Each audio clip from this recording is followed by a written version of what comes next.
Il y a 3 ans, tout juste sortie de la pandémie de Covid, la France se remet au travail.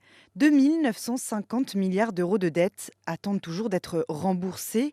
Bruno Le Maire est clair sur ce point. Ma responsabilité de ministre des Finances, c'est de dire aujourd'hui, on investit, demain, nous rembourserons cette dette. Et nous la rembourserons de manière très claire. Un, par de la croissance.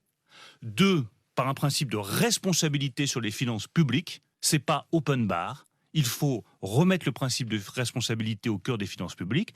Et trois, par des réformes de structure que je continue à estimer indispensables, la première d'entre elles étant la réforme des retraites. Chose dite, chose faite, la réforme des retraites, impopulaire avec sa mesure phare de recul de l'âge de départ de 62 à 64 ans, a donc été validée par les sages du Conseil constitutionnel, puis promulguée le 15 avril dernier.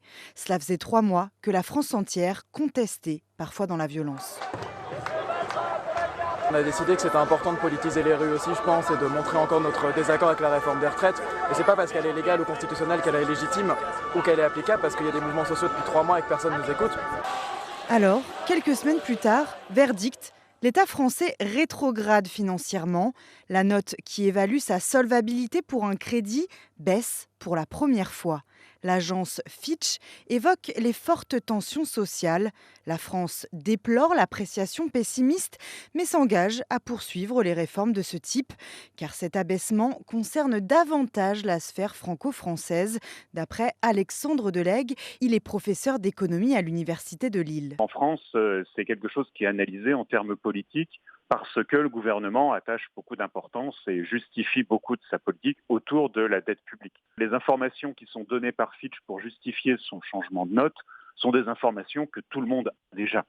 C'est-à-dire le fait que le gouvernement a des difficultés pour réformer, le fait que la situation sociale en France est difficile et que du coup ça rend difficile de futurs ajustements budgétaires. Tout ça, ce sont des choses que tout le monde peut savoir en ouvrant un journal. Les investisseurs n'ont pas véritablement besoin de l'avis de Fitch pour connaître ce genre de choses. Et d'ailleurs, cela n'aura jamais de réel impact si l'on écoute l'économiste Arthur Jateau. Il l'expliquait dans un entretien pour le média Blast. Il y a une différence majeure entre la dette publique et la dette d'un ménage. Et ça, elle tient dans la durée de vie de l'État. L'État, en particulier l'État français, il a une durée de vie infinie. Tout le monde a confiance dans le fait que l'État français, il sera là encore dans 50 ans, dans 100 ans, etc.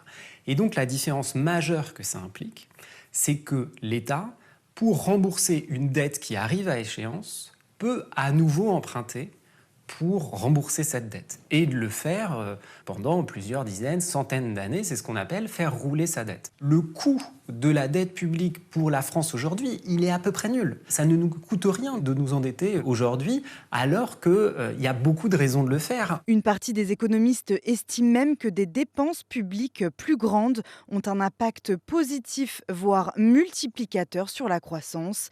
Et de ce point de vue-là, la dette n'est plus un problème, au contraire.